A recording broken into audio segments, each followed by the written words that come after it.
get started. Good afternoon, everybody, and welcome to our virtual gathering presented by the New Hampshire Preservation Alliance. We're the statewide membership-based historic preservation organization. My name is Beverly Thomas, and on behalf of the Preservation Alliance, I'm pleased to welcome you to Working with an Architect property with Tracy Kozak. Today's program is a part of our Old House and Barn Expo on the Road series we launched in March as our COVID-safe replacement to our postponed 2020 Expo. We'll continue to offer these virtual sessions throughout the year and have included some in-person events starting this month as well. We always enjoy getting you and other Old House and Barn owners together to share practical information from highly qualified presenters, make connections, and offer you a dose of energy and inspiration too. I know many of you have joined us in the past for the Expo on the Road sessions, but for those who have not, I'd like to mention a few housekeeping points before we get started. I ask that you please stay muted to keep the background noise to a minimum during the presentation. You may want to spotlight the speaker by choosing the side-by-side speaker option under the view feature, and also turn your video cameras off to keep the internet connection as strong as possible. Today's presentation will run about 45 minutes and will be followed by a 15-minute Q&A. I'll wrap up the program by 1 p.m. and Tracy has agreed to stay on until 1:15 for those who have additional questions. Please use the chat function for questions during the presentation and we'll do our best to answer them during the Q&A period. And before we close, we'll select a lucky winner of today's Expo door prize. And now I'm pleased to introduce our speaker. Tracy Kozak has been with JSA Design in Portsmouth for 26 years and is currently a principal architect at the firm.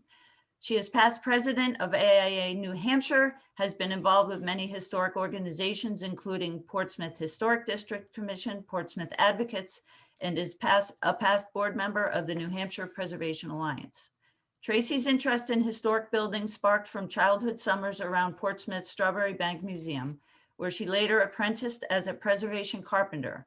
She obtained her architectural degree from Cornell with additional studies at Rhode Island School of Design. Tracy resides in Portsmouth and is circa 1811 Mariner's raised cape that she's painstakingly restored and continuously maintains. Go Tracy. Her entire historic waterfront neighborhood is at severe risk of flooding due to climate change, which compels her to also advocate statewide for sustainable restorations as a long-term solution for historic preservation. So at this time, I'd like to turn it over to Tracy. Thank you so much, Tracy, for joining us today. Thank you, Beverly, for having me. I'm delighted to be back at the Expo. It's one of my favorite events in New Hampshire. I'm a little sad I can't wander around the floor and look at old door knockers and beams and cool relics, but I know that that will return live soon. And in the meantime, it's a blessing to be able to connect remotely because often we get the ability for more people to participate without having to commute. So thank you everybody for taking the time out of your lunch hour on this gorgeous day to join us for Working with an Architect, Preserving and Enhancing Your Historic Property. This is what is an Architect 101. This is super basic. It's really geared to those who have never done a project before, who aren't sure if they need an architect at all. Maybe they don't, maybe they do. What does an architect do? How much is it going to cost? All those sorts of things. So with that, we'll just move right into what we're going to talk about. How do you get started? How do you find an architect? What's it going to cost? What do you as a property owner have to do to get the information to your design team? How does the design process work, and kind of next steps and where to get more info. So starting this process, you don't always have to have a design professional involved, but if you do, there are options. It could be an architect. It could be an unlicensed building designer in New Hampshire. That is allowed for residential 1 and 2 family buildings. It could be a contractor or a builder, depending on the scope of your project. So If you are doing multifamily or commercial project, you will need a what they call a licensed design professional to prepare your drawings and submit to your local permitting office, your building inspector. Occasionally, they will accept drawings stamped by a structural engineer. On more complicated projects and larger scope projects, you need an architectural stamp. But if it's just your own house, you don't need a stamp at all unless there's structural retrofit happening. And oftentimes a builder will be able to do this for you in terms of getting the permit.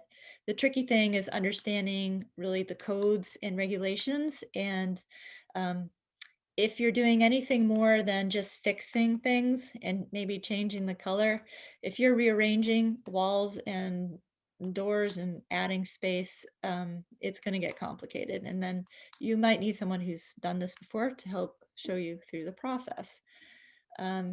All sorts of information here. I'm not going to read all the details. This information will be shared with some references and links after the seminar. I believe Beverly will send out an email at the end with some links.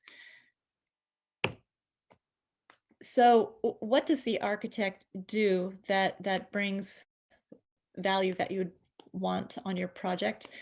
So obviously they're trained and schooled with an accredited degree program. It's a minimum 5 years for an undergraduate degree. Often it's followed by a master's degree, and then there's a minimum 3-year field internship before someone is eligible to take the licensing exam. Once they do take a licensing exam, there's a yearly continuing education requirement that goes on forever for as long as the license is held, with a minimum of about 20 hours of additional learning every year as a bare minimum to keep up with the changing technologies and updated codes. Additionally, the professional organization known as AIA, American Institute of Architects, provides a few other credentials. There's a lengthy code of ethics in terms of providing good, fair, knowledgeable information to the project, and they are a great resource for contract documents that are industry standard, and also a great source of additional education. NCARB is what is used for to share licensing across state lines, because every state has its own architectural license program. It's kind of like nursing, to work across state lines, and especially in New England where the states are very tiny, this comes in handy. It allows you to work in several states at once. So as I mentioned, if you're doing a small project like a house or a duplex or barn, you could use a builder. However, whoops, let me go back one. But if it gets complicated at all, if you're trying to restore something that isn't completely evident and you need help researching what might have been the most appropriate way to build something, or if it's a unique structural condition, or if you have a complex programmatic needs, an architect is really kind of a ringleader. We often joke that we're experts at nothing, but we know experts at everything. And the architect is kind of the hub of the spoked wheel, where we bring in consultants and experts and who have specialties, whether it's structural engineering, or mechanical, electrical, fire protection, civil engineering, landscape design, historic preservation techniques, all interior design. All these different trades on a complex project require a larger design team, and the architect will bring that together. Whereas on a small project like a house, the architect has those resources on their own to be able to provide that holistic view of a project. If it's a simple project, you don't need that. You need someone who knows how to put things together so that they last and are durable and meet the codes. And on the most simple level, if you're replacing your roof, or maybe fixing a window. If someone is skilled and has some experience with building trades, they might be able to do a small project like that themselves. There's a quote that seems applicable. Asking a builder to be an architect is like asking an actor to write a play, and asking an architect to build is like asking a playwright to act. They're not the same. To each their own, I suppose. So with these more complicated projects or larger projects, the architect can bring not just a holistic process in terms of the trades and engineering, but they'll make sure it functionally, programmatically works efficiently for how you use the space. They'll make sure it looks great and is appropriate to the time period, and ultimately it adds value to your property. And you'll often find when folks are selling their historic properties or barns, they might say it was designed or renovated by a professional architect, and that will often bring a premium to your sale value. So how do you find an architect? There's all different kinds. There's one for everybody, depending on what you like and what your project needs are. It's really important to get to know your architect before you hire them. Talk to a bunch of different professionals. They all have different styles and different firm sizes, different capabilities to handle time schedules or larger projects. Find someone who's done what you want to do before. Don't be their guinea pig. And yeah, that's kind of it. You just want to flush them out.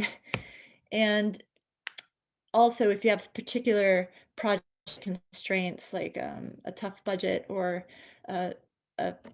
you really want a super sustainable building, or you have if you want to age in place and have a building that will be accessible for different generations, you can find someone who specializes in those things.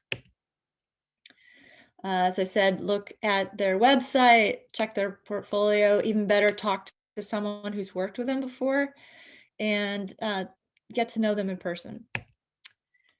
How much is it going to cost? Well, it varies. Typically, architects charge on a whole project, like renovating an entire house or building an addition. It's a percentage of construction cost, and it varies widely, generally between 5 and 15%, depending on the complexity and scope of the project, the designer themselves. If they're kind of a small one-person shop, it is generally a little lower. The larger firms might charge a little more, but they are more able to handle the more complex projects. It varies by location. Occasionally, if it's a smaller project, you might get an hourly or a la carte rate. Some designers on a house might charge a flat fee per square foot. So it kind of varies, and check the fine print before you get into it too much. On the terms of, one thing to be aware of are change orders and additional services, and there's always like a base fee, but then if you look in the fine print, there's always options, kind of like buying a car. You can upgrade with some extra bells and whistles, and usually those have a fixed fee that they add on to it. Changes to the design once you're underway usually will be an extra charge, so you want to be wary of that. And once, as a property owner approves a design, know that if they change their mind later, it will probably cost extra. And also, the cost during construction, we'll get into contingencies in a little bit, can also be a surprise if you're not ready. And it's really important to have a competent designer who has a good track record, because everybody makes mistakes. Some people make more mistakes than others. So it's best to catch those things early in the design process by reviewing the drawings and having an architect that prepares good drawings. If mistakes are discovered only later during construction, they can usually be fixed and remedied, and you move a few things around, but it always costs more to fix it later. So you want to make sure you have an architect who's done this before and has good references. Negotiating the terms, usually there's room for negotiation, and as I said, the price will all depend on the scope of the project. Sometimes if you have a tough budget or schedule, there's some flexibility in how that is structured. The means of a contract, as I mentioned, the AIA offers the industry standard contract between an architect and an owner. Builders have their own, other trade consultants might contract directly with the owner, a structural engineer or a landscape architect or civil engineer if you need a survey. There is a bunch of kind of upfront due diligence that often the building owner will hire directly, such as those. At the end of the project, usually the owner gets a hard copy of the construction drawings and specifications, and also now an electronic copy. You want to check to make sure you have ownership of the documents when it's all said and done, and particularly make sure your architects have professional insurance, and your builders or engineers. That's really important. And there is a professional standard of care where the design professional is expected to deliver a quality standard that's up to the industry. And if the contract has all sorts of language about what happens if they're not. So read the fine print, make sure you do have an agreement. There are a few different formats for delivering the construction drawings in a building. The traditional one is what we call design, bid, build, and that's where the design team prepares drawings. It goes out to bid to a short list, maybe 3 or 4 or 5 builders, and then the owner reviews the bids and chooses one they like. Sometimes it's the lowest cost. Sometimes it's the builder with the most experience. Usually it's a mix of the two. And then there's often a guaranteed maximum construction price, and then the property owner will have a contract directly with the builder. That's been the traditional method of building a project. Lately, what seems to be becoming much more prevalent than anything and more the standard is what we call construction management. And that is where the property owner will select a builder or contractor. At the same time, they're selecting the architect, and they work together as a team from the very beginning concept phases to develop strategies for construction and scheduling that will meet the budget. And usually the builder's fee is broken into 2 parts. One is the design phase, and then once the construction drawings go out and there's a firm idea of the scope of the project and the cost, then they'll have a second part of their fee for the contractor fee to cover the construction. Design build is where the contractor or the builder hires the architect or engineers. We do that a lot where bottom line is the primary driver and schedule. What the drawback on that is the owner loses some control over the end product, and the architect loses some control. The contractor is the lead on the project and will do whatever it takes to deliver it on a particular budget. And sometimes that means you might have a door where you didn't want a door, but it meets the budget. So some of that coordination that might happen in a CM or design bid process is lost. But if you're bottom line driven, that's the way to go. And then lastly, bridging documents is where one architect does the concept and then another one does the construction drawings. That happens a lot on larger projects where more of a big name architect is wanted for the idea, but to actually build it and work with the local building officials, you want someone from the local area who's familiar with the requirements of those agents. Insurance and retainage are also part of that.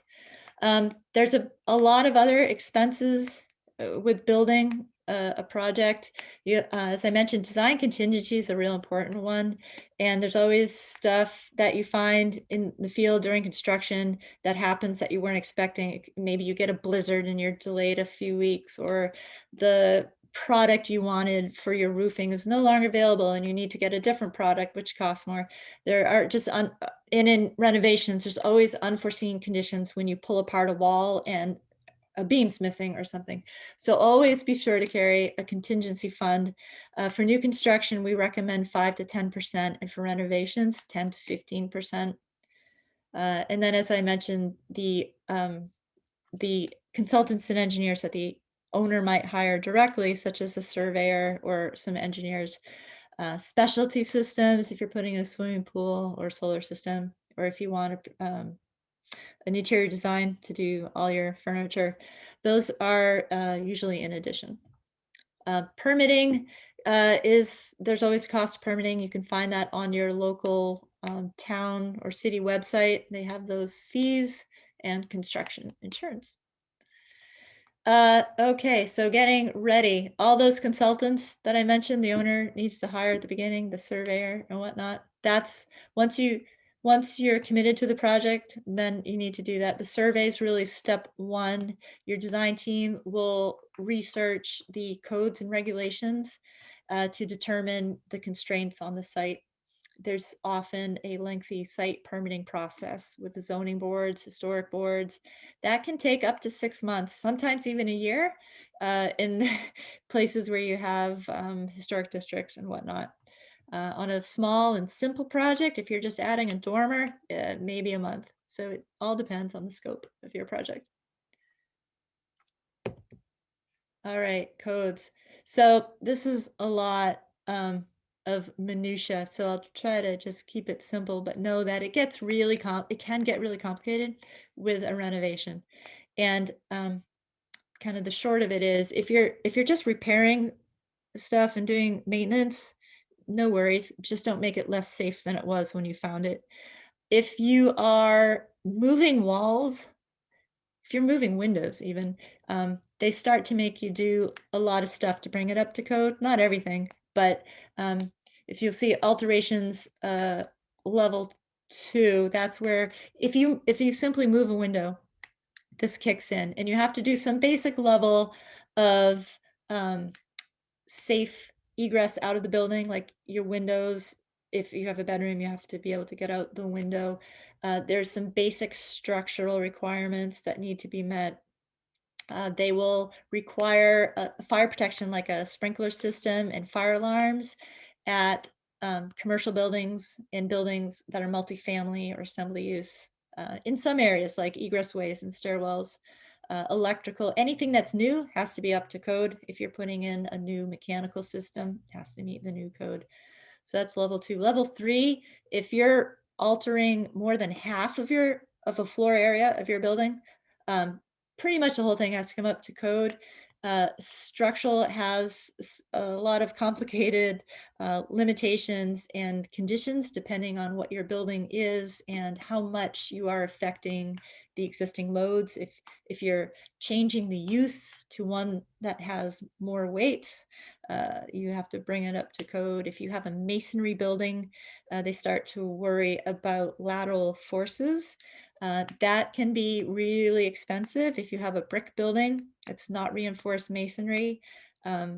We've had projects where if we're moving around more than half the walls on a floor, we need to provide lateral support. And for example, we renovated some old dorms up at Bates College that were brick masonry buildings, and we were putting on some additions and moving some walls. We had to bring it up to seismic lateral code, and we ended up building a steel structural frame inside the existing building.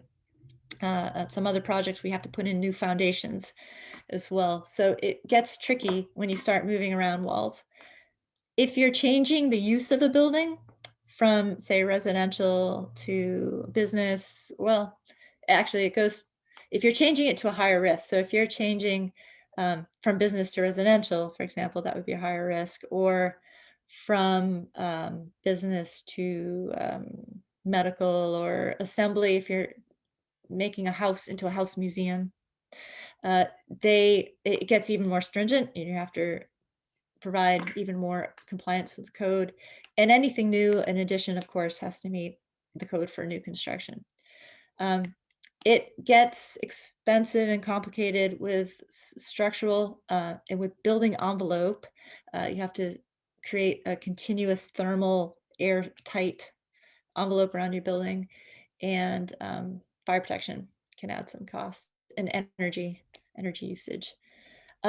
If the flood code is new, and New Hampshire just adopted this a few years ago, and the current building code, which was adopted about a year ago, has a flood code section in it. And all of these energy and flood codes are getting more and more strict every 3 years as the codes adapt for climate change. So currently today, if you are doing what's called a substantial improvement, if you're renovating, if the cost of your renovations is more than half of your property's market value, then you need to bring it up to snuff for flood code if you're in a flood zone.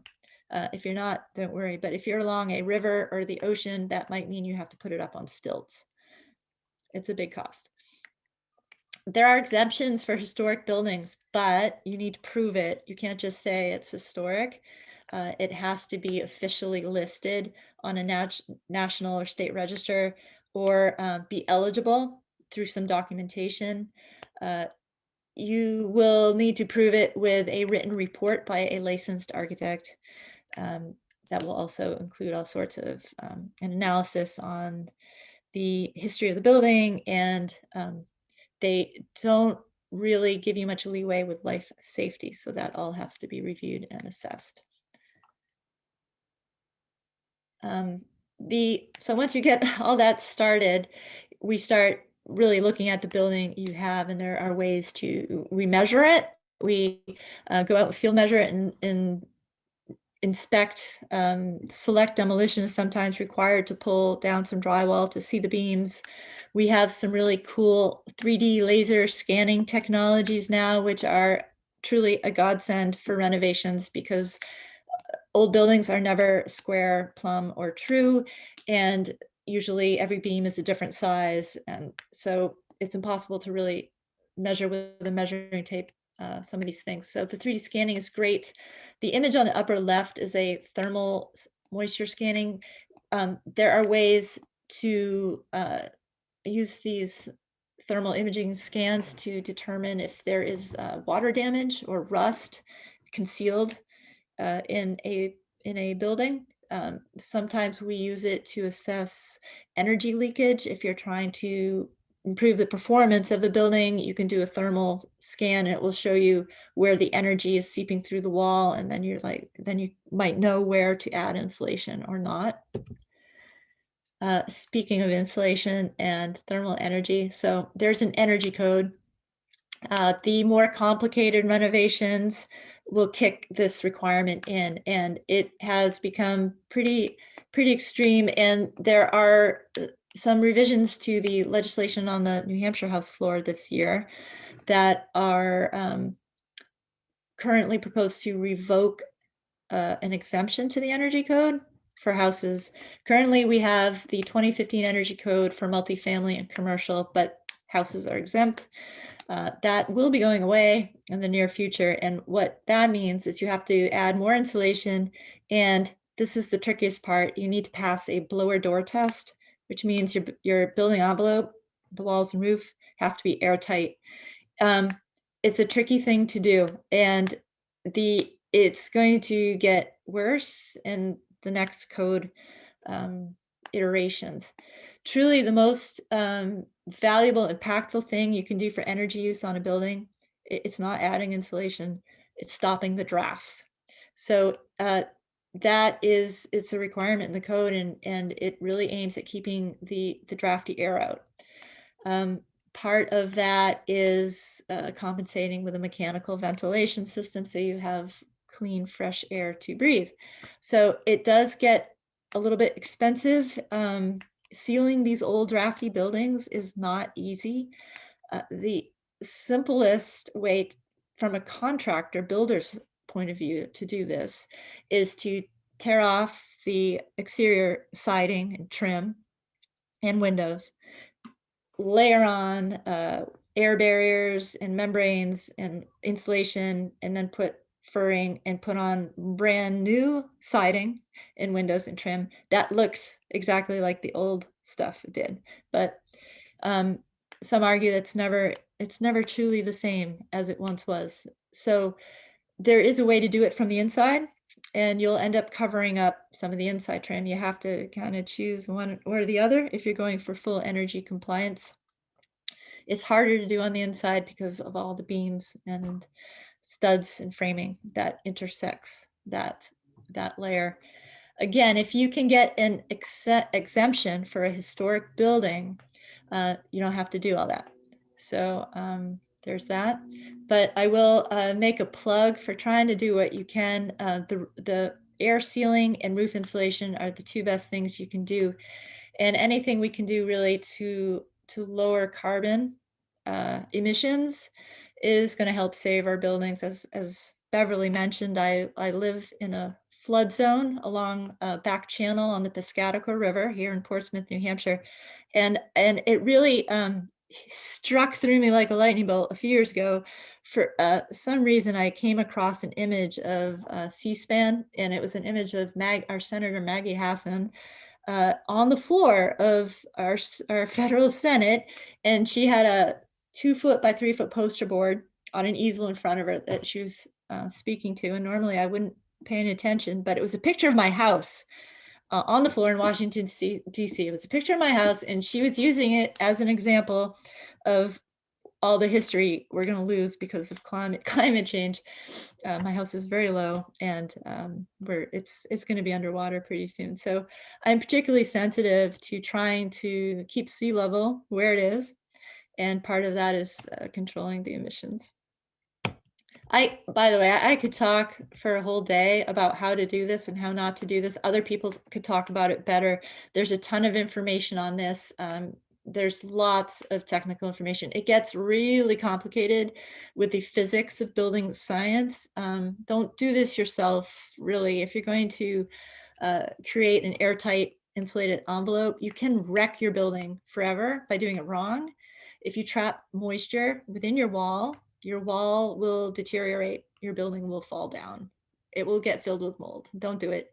The walls and roof have to vent vapor either outside or inside. Don't create a plastic bag full of moisture around your house. So another reason to make sure the professionals you're working with have done this before. Let's see. Design process. Okay, so once you do all that due diligence, the design process follows some standard steps. It's basically concept design, schematic, design development, construction documents, and then you build it. So concept design is the big picture, the big idea. What do you want to use the building for? How big is it? What do you want it to kind of look like? Schematic design is where we test it out and think about a little bit about what materials you might use. We test it for headroom and some code requirements to make sure we're meeting the requirements and still adhering to zoning limitations for height and size. We get narratives from engineers on structural, mechanical, plumbing systems. Do you need a sprinkler system or not? And then with this, we can start to put together kind of a ballpark budget estimate of what this might cost. Once that is approved by the property owner, the design team will then go into more complex details. The engineering starts to get more specific in terms of components and sizing. We start to look at materials, specific materials and products we might use.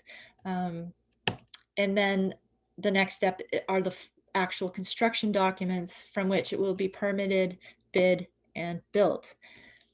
That takes the longest time. Time-wise, boy, for a project, this project on the screen, this is the dormitory at Bates College I mentioned. It was about 20,000 square feet, 4 stories. That took about a year from start to finish for the design process, and then it took another year to build it. For a house, it's less, maybe as little as 3 months for design, and generally 9 to 12 months to build it for a very tiny project. But the larger your projects are, the longer the timeframes get. Bidding and negotiation. If you are doing the traditional bid approach, there's a process to that can typically take a month or 2 on a larger project. If you're using a construction manager or design build, you can skip that and go right into construction. During construction, often, but not always, the architect will be involved on an observational basis. They're not the construction supervisor, the contractor provides that, but they are required with most building occupancy permits to review the work and make sure it was built according to the drawings. That can vary in terms of how often they're out. Sometimes it's a lump fee, sometimes it's by visit or per hour. It's often good to arrange for the design team or contractor to come out a year later to make sure everything's working the way it should. Usually there's a 10-month warranty period following your certificate of occupancy, during which the contractor has responsibility to fix stuff that's not working right or isn't right. After that 10 or 12-month period, the architect and builder will often walk through the owner to just see if there are any concerns or questions, and then also for their own edification on the next projects to see how these buildings performed, what worked, what could be better. All right, so how does the architect do all this? There's always the tradition of a pencil on paper, but really more often than not, we're on computers using computer-aided design. We at JSA, we use Revit. I think that's pretty much the industry standard now for architecture. There are still a lot of smaller design firms and engineers that use AutoCAD. That's also very common. 3D modeling and what we call building information management. That has been so beneficial in coordination of a project, and it saves cost in terms of changes in the field when you're building. So all those change orders that you don't want, the extra cost, that contingency stuff, we're able to control that a lot better with the 3D modeling, where you can see all the beams and ductwork and plumbing and everything coming together in 3 dimensions to check for any conflicts or things that might need some coordination.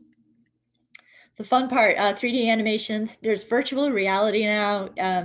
You can, it's almost like you're there. It's like a simulation program. You can walk through your building in real time. The gaming industry has done a lot to further the graphics cards and technologies that the design industry is now utilizing. So this all comes from video games. Mock-ups, if there's a tricky assembly on your project that is really important, they get all the pieces put together right. The contractor will often build a small section first for the owner approval, and then they build it. Then, as I mentioned, at the end of the project, you get the record drawings and electronic drawings. Then that's pretty much it. There's so much more information on all of these topics, particularly the more technical ones about the various historic preservation. There are a lot of technical techniques and tricks of the trade and standards of practice when it comes to restoring an old building. And I I'm sure, I know the Preservation Alliance has offered a lot of these targeted seminars in the past, and they continue to do so. It's a great resource. Always check back with Beverly and her team for those. The AIA is also another resource. And a lot of these standards and even historic district regulations refer back to what is called the Secretary of the Interior standards for preservation, rehabilitation, and restoration. There are three kind of different levels of how to fix up an old building. And it's really a good guideline, not only if you have to get an approval from a historic board, but if you just want to do it right, check those out. They're all online, they're free. And I think that's all I have. A couple minutes early, but I'm happy to open it up for any questions. All right, thank you so much, Tracy. I know was a lot of information in this presentation. And I just want to remind everybody that we are recording today. And I will include the link in the email that I'll be sending out. So if you want to just review it again, everything will be in that recording. Nobody put any questions in the chat, but right now, since our numbers are limited here, I think it's okay to unmute yourselves if you'd like and ask Tracy a question. Does anybody have any questions right now? I know I have a few. Does anybody have a burning question right now? No? Too much information. There was a lot of information. Yeah.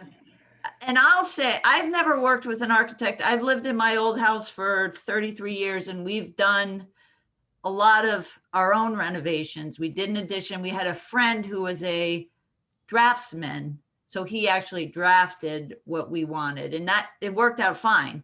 But Tracy, with you reviewing all this and going through everything, I see where if you're not really familiar with your house or the building industry, it seems extremely important to get an architect on board here. I will mention that if you decide to do it yourself, and I actually did this on my own house a few years ago, where we created an accessory dwelling unit out of an outbuilding. It's if you're not working with a professional, meet with your local building inspector before you do anything, because they often have more stringent requirements than is written explicitly in the code for renovations. There's a lot of gray in the existing building code, and it gives the inspectors leeway. It's a double-edged sword. If they can approve, for example, a stairway that doesn't meet code, maybe the railing is too low or it's a little too steep, but it gives them the discretion to look at it and say, yeah, that's safe, I'll approve that. However, it also gives them the discretion to make things a little more strict. So for example, with my accessory dwelling unit, it was residential. We were using it, had been using it as a family room, and we were going to change it into an apartment. Per the code, that's the same use category. 1 and 2 family are all the same code, but the local authorities decided it was a change of use. And so we had to bring it all up to code, all new electrical, all new, luckily we met the energy requirements. If not, we would have had to tear it down to studs. So watch out for that. Okay. Rasa just sent in a question here. Is there a percentage of budget for architectural fees versus building fees?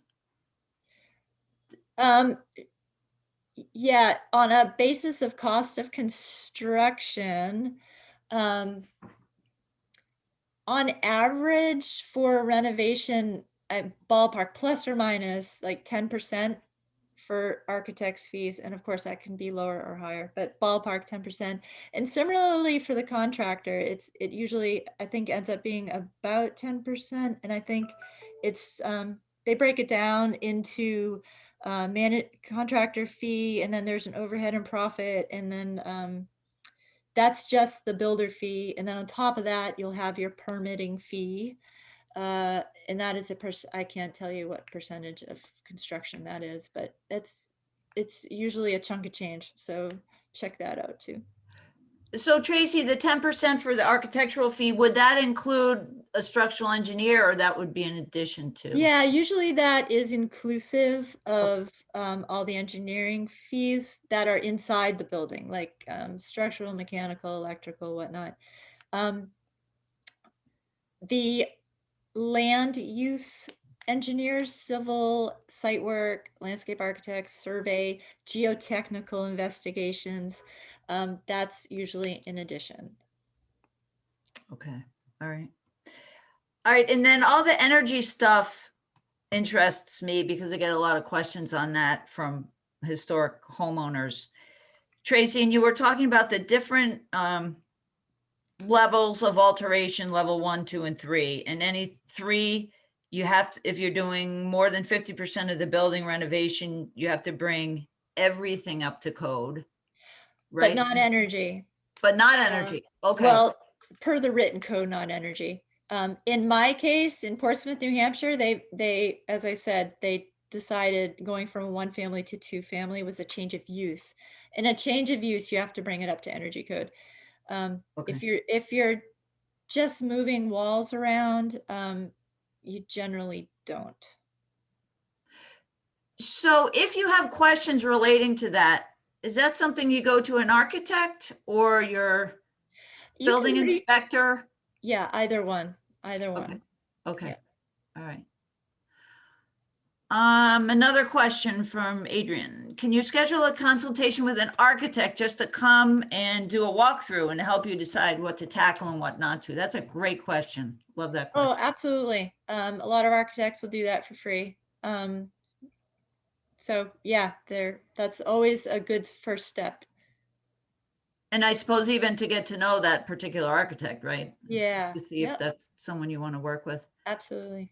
So what's another good way to learn if the architect is someone you might want to work with?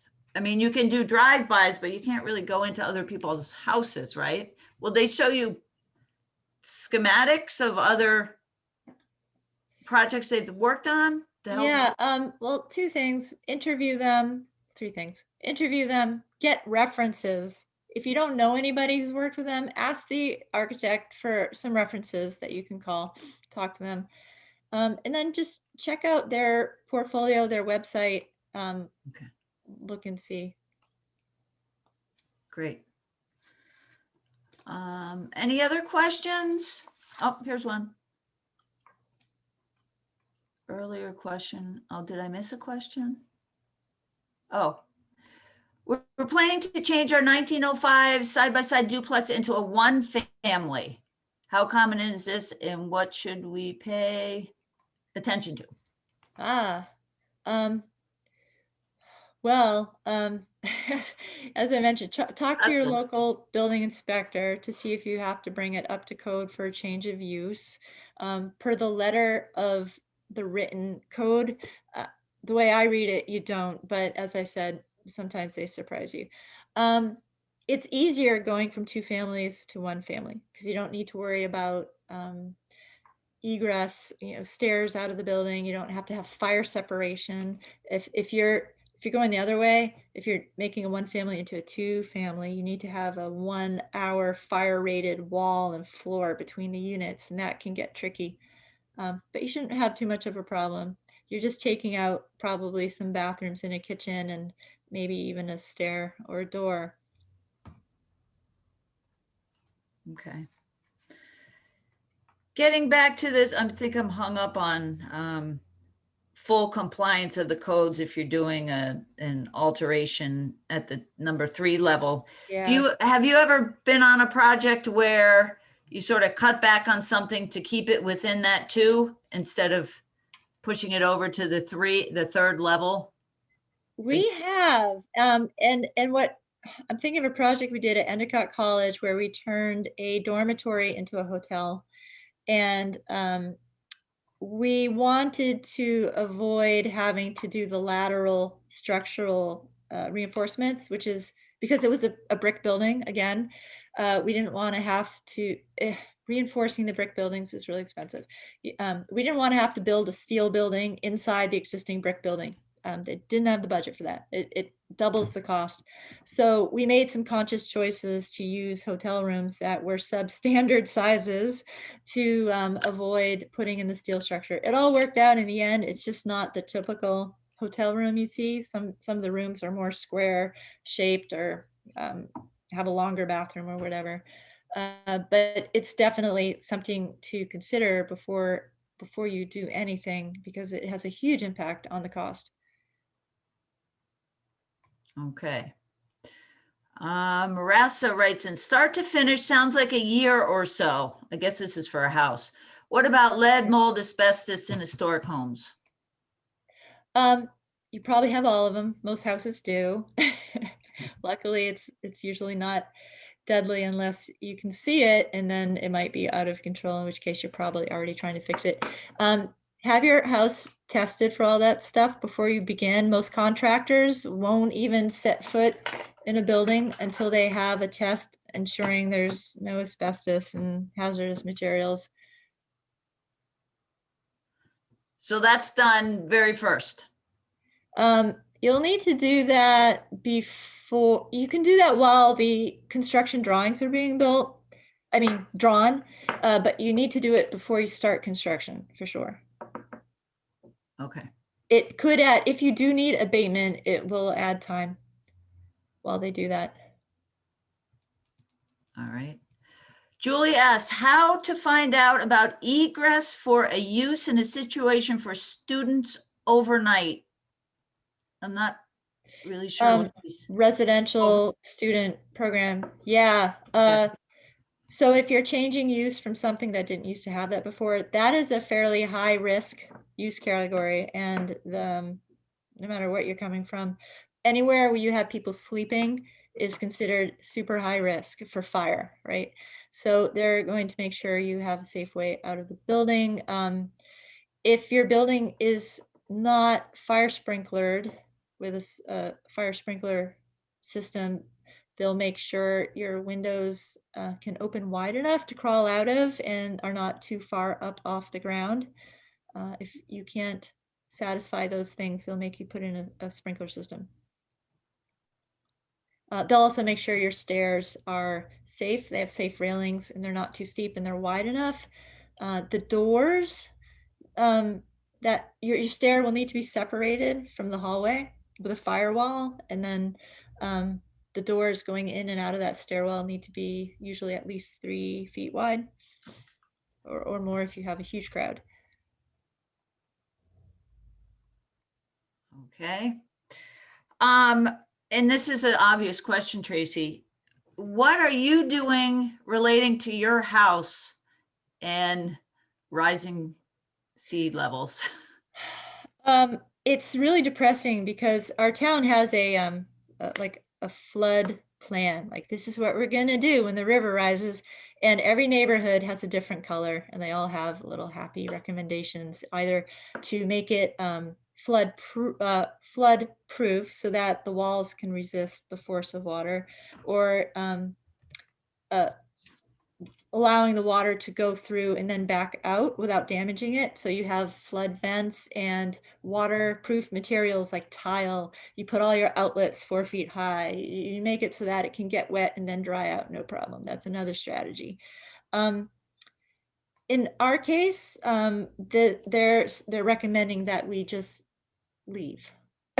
Oh, There's not much they can do because all the city roads and utilities are going to be underwater, so they can't get emergency vehicles out to us. All the sewer line is completely submerged. So obviously that's not realistic because we have like hundreds of people in this area, so I don't really know what the long-term solution is. My little guest house, I can't hoist up on stilts because it's made out of concrete blocks. It's really heavy. It's just not worth it. So actually, we have flood insurance, and unfortunately in New Hampshire anyway, we have to wait till it gets damaged, get the flood insurance, and then probably move. In some places like Long Island, the towns have enacted some legislation that provides funding for homeowners to prepare their homes for floods. The Outer Banks, North Carolina has this program. FEMA has some programs, but they have to be adopted by the municipality that allow funds to preventative maintenance. I think that will become more prevalent as the years go by. So are you considering putting your house up on stilts? It's possible. Yeah. Yeah. So how many years out are they predicting this? Nobody knows. And really, we're betting we have 30 to 50 years before it's a problem for us. But you know, it's a risk. It's, you know, if we get a Hurricane Sandy here, a perfect storm of, you know, 10 different storms all coming together, all bets are off. But it's a bit of a waiting game. Sad. Hopefully we can reverse the trend before that happens. And I think we're really, I'm hopeful. There's a lot of progress being made to move to all electric energy. And that's really an important point. When you renovate your house, if you can make it all electric, that's the way to go, because we are switching to green sources of energy bit by bit. And the fossil fuels are going to be phased out, like it or not. California has already banned the use of natural gas.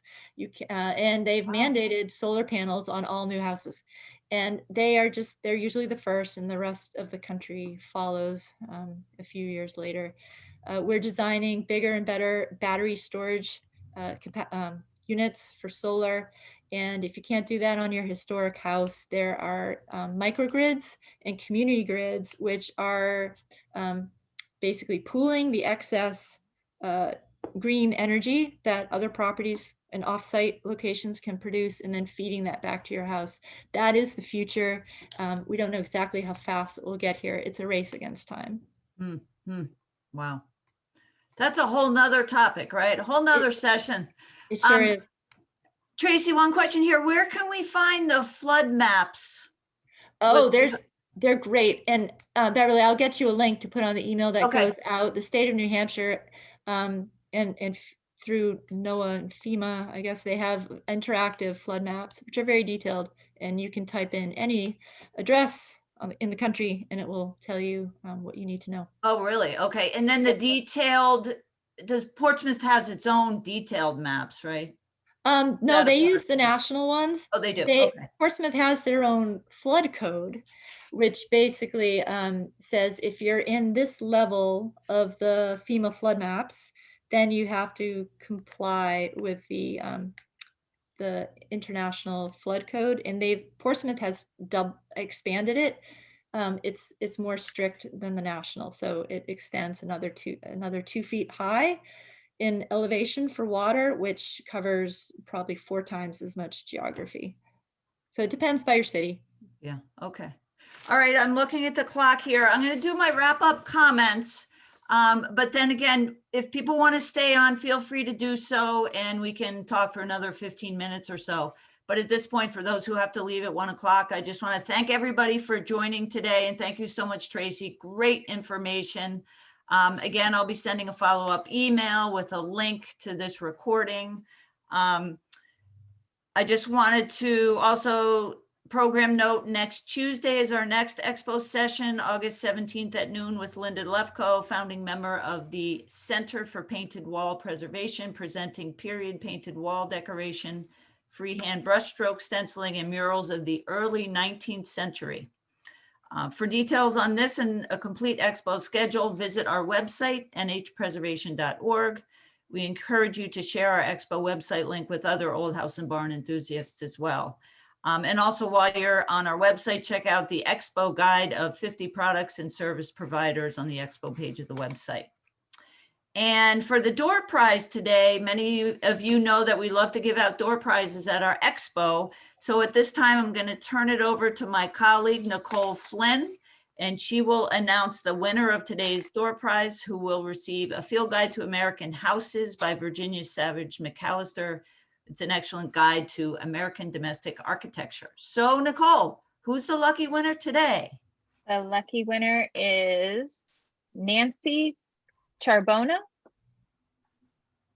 Nancy, are you still with us? I think you might be. Yay, Nancy. Do you want to unmute yourself and tell us about your old house? And if you're starting a project or a rehab or... Thank you so much for that. I can't wait to see it.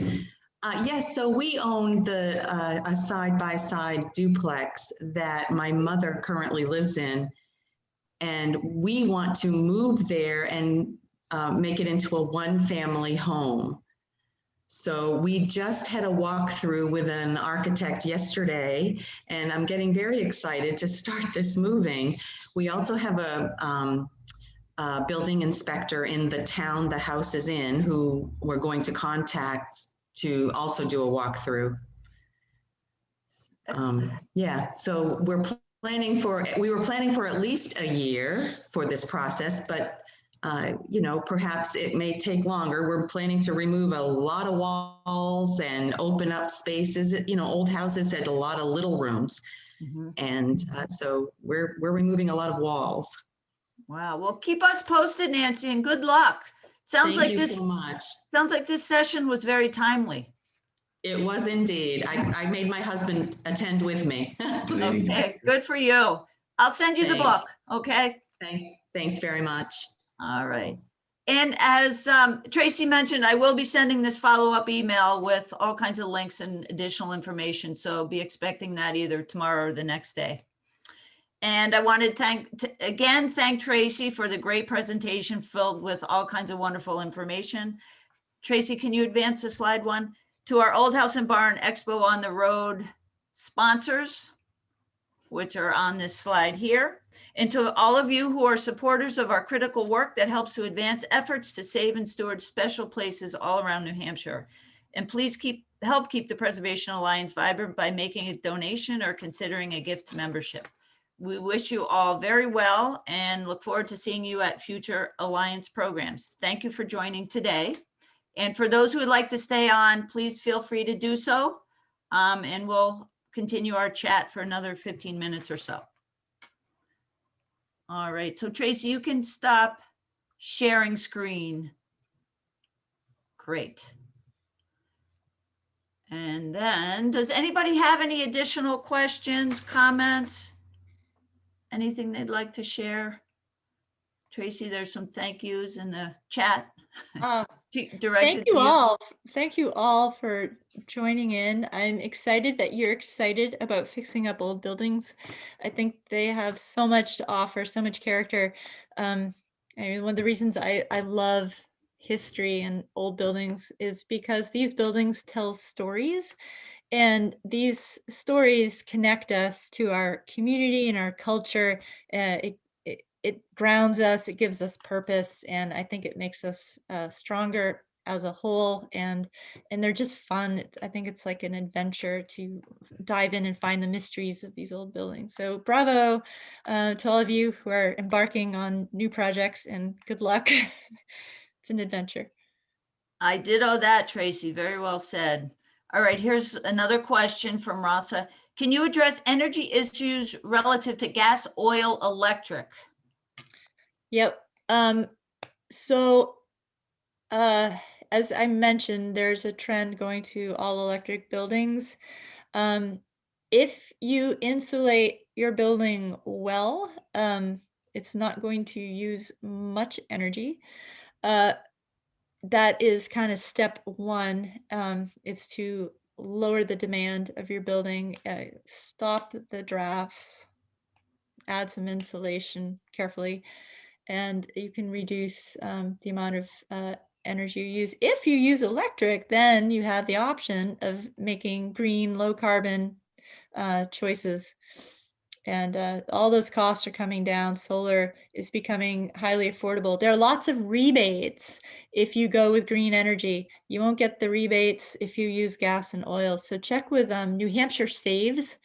I should give Beverly that link too. They will provide free audits, and they will direct you to these cash incentive programs to go with some green energy choices, and they'll help you. They'll do energy modeling for you. It's a good system. So Tracy, anything to consider relating to solar panels while you're doing a rehab project? Sure. They're still not perfect. You can still tell they're solar panels. They do have solar roofing shingles that are coming out, but they haven't been tested on a mass scale yet, and they're a little bit less efficient, but they're coming, and keep your eyes out. They also have solar glass, meaning there are panes of glass which have solar collectors in them.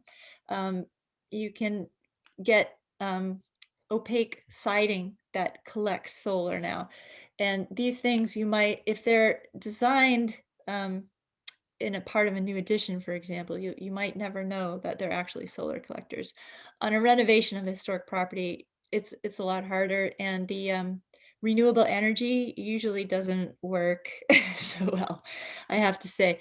But if you remember that pyramid of like value of, you know, your impact, your bang for the buck for making your home green, that solar, the tip of the pyramid was the solar panel. They cost a lot. You don't get a lot of bang for the buck in terms of carbon.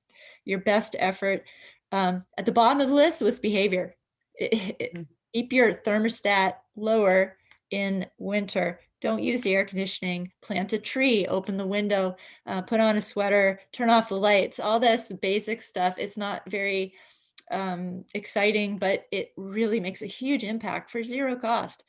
And then some of the other simpler things on a historic building, I have to say, that's the way to go. A lot of historic buildings, or most of them, houses, were sort of designed with energy efficiency in mind without even realizing it. I know. And we forgot that over the years. We have forgotten to open our windows and, you know, build just a little bit lower than the crest of a hill, so you don't get the strong winds driving the cold air into your house. Have ventilation, natural ventilation in every room in daylight. There's a lot of passive, we call passive green strategies that really work. And closing doors. I mean, all the smaller rooms in an old house sometimes are a benefit because you can close rooms off in the wintertime and not have to heat them as much. Exactly. So it's interesting if you look at some of like the old Japanese houses, they did not have central heat, and even the colonial houses in America, they had the giant fireplace, and they would have the tall backed benches next to the fireplace, and on cold nights they would all sit there, and the tall walls of those seats kept the heat in. Likewise, the canopy beds with the drapes, they kept the heat in where you were sleeping. In Japan, they'll put a little foot heater under your dining table to keep your legs warm, but the rest of the room is cold. So there are kind of localized spot heaters that can help. Even in modern systems, you have point source water heaters with a little heater at each sink or even your shower, instead of a giant hot water tank that uses energy to keep lots of water hot all day long when you're not using it. great. Good points, Tracy. All right. Any other questions? Anybody have? No? All right. I think we'll wrap it up then. And thank you again so much, Tracy. It was really wonderful. And thanks all to everyone for joining. And I will follow up with that email probably tomorrow or the next day. Thanks for having me. Thanks for everyone for joining us today. Thank you. Bye, everybody. Have a good afternoon.